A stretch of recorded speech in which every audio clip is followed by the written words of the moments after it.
ever had that software that you love and you know that it solves many problems? So when you're designing for a learner experience, you automatically make the software a match for that course? Or have you designed a particular way and think, this is tried and tested, and continue to do the same thing over and over again, cherry picking data to support your decisions rather than challenging them?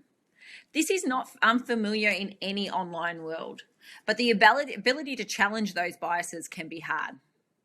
Hi, my name is Joan Sutherland, and I'm going to show you how you can challenge your cognitive bias.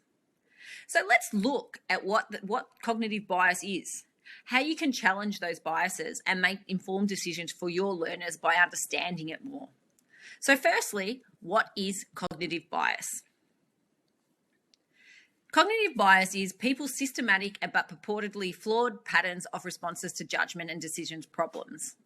It's a systematic error in thinking that occurs when people are processing and interpreting information which affects the decisions and judgments they make. Put simply, it's something that influences your decisions. So, am I biased? Are you biased? Yes. No one wants to believe that we are wrong or that we are biased, but the truth is our judgment and how we make decisions is clouded by many factors. Everyone is biased. So it's important to understand how you can overcome it so it doesn't influence the end result. What cognitive biases impact ALEKS design? Well, given there are over 100 different biases, I'm going to focus on the top 5 I believe are relevant for you to get started and how to overcome them. Firstly, confirmation bias. We've all been guilty of this one. In our lives, we are tasked with making many different decisions based on different information that we're given at any given time. Let's think about this in the online learning context. So an example of this is when educators don't believe in online learning. They have some online sessions, let's say, with minimal attendance, and it confirms the belief that online learning isn't as effective as face-to-face, when really it could have been due to not being designed effectively or preparing lessons for a transition. Your mind will always look for ways to support what you already believe, how things should look, and you will try and rationalize and try to disconfirm any evidence that comes your way. This is confirmation bias. Next, we have hindsight bias. We've all had this one. When you've become convinced that you accurately predicted something before it actually occurred, it's an overconfidence in your ability to predict other future events and may lead to unnecessary risks. Now, this is true, especially for online learning, where you may think that a particular software, an example of it is a particular software, impacted something in your course. So you may say, I'm not going to use that again because I know it wasn't going to be effective in the course. But that causes you to not use that software again, which could negatively impact the learner experience. Another one is authority bias. This is also known as the halo effect, and we've all been guilty of this one as well. When there's someone you deem as important that you should pay attention to and attribute a lot more value to what they are saying. Think about in your world. Think about influencers, famous people who have a platform. In learning, who are you listening to and how much value are you attributing to what they say? Remember, your experience has value.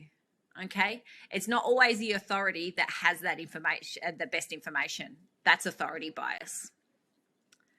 Anchoring bias. So have you ever relied on the very first piece of information you learn and let that inform future decision? For example, you may estimate that a task takes learners 15 minutes to complete and tell them that that's the way it is, and then learners only take 10 minutes. So they think, wow, it took me less time, so I must be good at it. Or you may think it took them less time, so I'm going to add something to that. The bias is used to set the expectations of others by putting forward this information first. And the last one I want to draw your attention to is attentional bias. And it's the tendency to pay attention to some things while ignoring others. So for example, again, I'll go back to when selecting different software to use, okay? You may look at the cost of it, okay, and think, it's a free version. Great.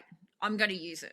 So I love this tool. I've used it before. It's a free version. Students have engaged with it, but you ignore other things. So it's free. Great. But you ignore where the data is stored and the security of the information. Okay. So they're glaringly obvious, but you're choosing to focus on the free version. So it's a tendency to miss things that are right in front of you, but because your focus, in this case being free, is most important, your attention is there. So how do you overcome different biases? So depending upon the bias, there's different strategies that you can actually use to overcome that. So Dr. Michael Shermer, he's the director of Skeptic Society and a professor at Chapman University, and he has some great tips to overcome particular biases. And I'm going to go through those. He also has a course, which I'll share in the link below in the information to use on LinkedIn that you can actually go through as well. Firstly, for confirmation bias, awareness. Be aware of this bias and how it has influenced your decision, and know we all experience it. It's okay. The more you are aware of it and how it impacts your decisions, the less likely you'll be subject to it in future. Next, set your expectations. Be sure to check them, keep them in check. We all experience this. 3, find evidence to support the opposite of your expectation. This is where your critical friend comes in handy. What would it take? And ask yourself, what would it take to change my mind? That's ways that you can overcome confirmation bias. Hindsight bias, very similar. Awareness, be awareness and how it's influenced your decision. Assess your decision based upon the information at the time. Did you have enough information? Did you have information that you ignored? Assess that. Use the data. Look at the data. What did you ignore? What did you harness? And what could the alternate outcome be? Summary. Everyone is biased. You need a critical friend, okay? A critical friend, the one that's going to challenge you, actually talk to you about the opposite of what you believe. Be aware of the different biases, because if you're not aware of the different bias, then you can't challenge that and you can't negate that to influence your decisions.